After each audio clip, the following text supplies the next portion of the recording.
Hey everybody, what is up? Welcome back to Funnel Trade. So I was talking with a patron about a product that he was potentially wanting to buy, and he said something to me like, "Well, Brothers War, I bought it at 200 before, so," and I don't remember his exact words. He said something like, "So, it feels bad to pay, I don't know, 300 a box." I think Brothers War is like the collector boxes are $350 right now.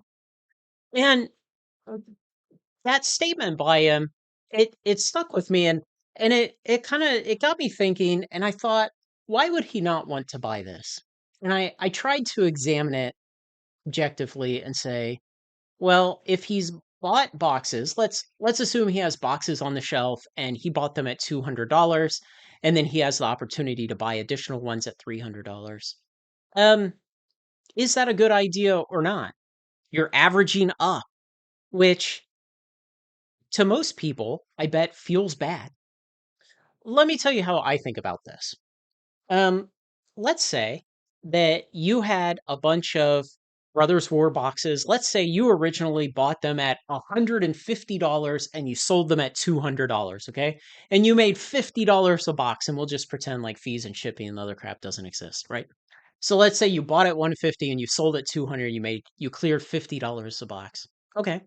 Let's say you get another opportunity later on and you can now buy at 250, and you know that you'll be able to sell at 300. So basically you can take another $50 spread across this trade, and the margin isn't as good because it's the same $50 spread, but you have to put up $250 of capital this time instead of 150 like last time. So, the margins aren't as great, but you can still make a $50 spread, and if you can do it fast enough, you may not care that the margins are lower.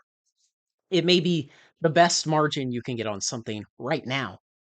Could you do that? Should you say, I sold these boxes for 200 in the past, and now someone's asking me to pay 250? That feels like selling low and buying high. But if you're able to move them in an appropriate amount of time at an acceptable amount of profit, could it matter? So now let's take that whole scenario and let's change it in one minor way. Okay. So you start again in an alternate universe, and you bought Brothers War at 150 and you sold them for 200 just like last time. And then later on, you get an opportunity to buy Phyrexia collector boxes at 250, and you know you can sell them in a reasonable amount of time for $300. Would you do it? I bet many, many more people would say yes to that scenario because they would not feel like there had been this transaction in the middle there where, depending on the perspective you take, you sold low and bought high. And this is kind of a weird thing that people have with money, weird ways that some people think about money. Is I look at it and I say, yeah, I mean, I sold, and I mean, in reality, I bought a bunch of Brothers War collector boxes probably about a year and a half or 2 years ago for something like $160. I got gobs of them. And then I sold them to my patrons for I want to say like 205. It was one of the original monthly sales list items. And they sold for months and months and months, and I finally sold through all of the ones I had allocated to the monthly sales list. And so, I did the exact thing. I bought at 160, I sold at 205. And then just recently, I've got the opportunity to buy at something like 280 and potentially sell into the current market at 350. Okay. Well, am I going to hesitate to do that because I previously sold the same product at 205?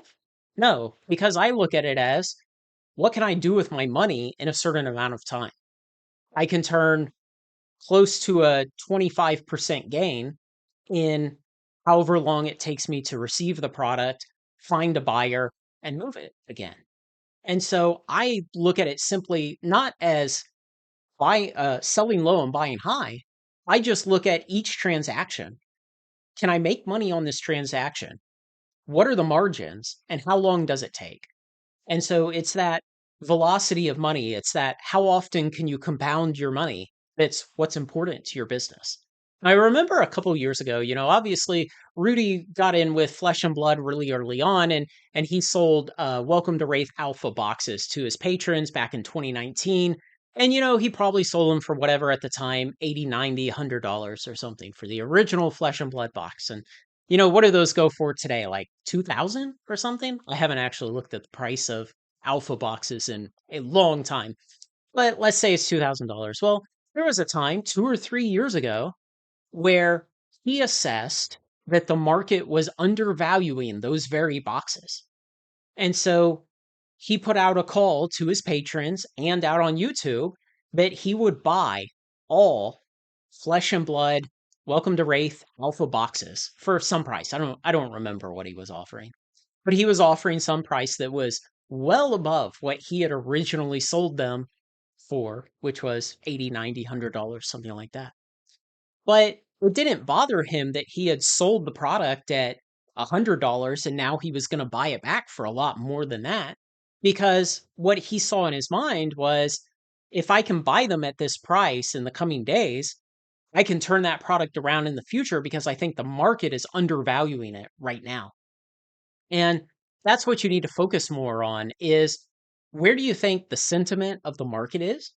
That's something that's very hard to gauge, and it's very humbling to attempt to make predictions on that because you'll usually be wrong.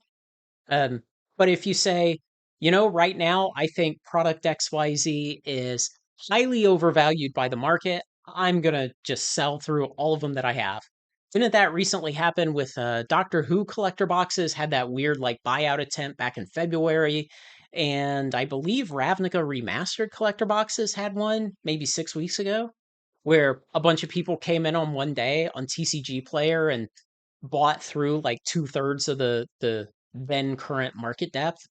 Those are the kind of situations where you should sit back and say, probably those are overpriced in the market. And so if you sell your boxes right then, well, even if you don't buy back until the price is much higher, there may be a time in the future when you look at that and you say, okay, now I think the market is severely undervaluing this product. And you may have conviction of that on the same product. You may think that at $500 Ravnica Remastered was incredibly overpriced, and sometime in the future you might think at $1,000 it's incredibly underpriced. And selling at 500 and buying back at 1,000 would be the correct thing to do.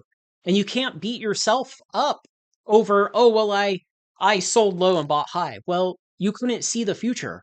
You couldn't see the future to know that later on in the future you thought $1,000 was a really good price.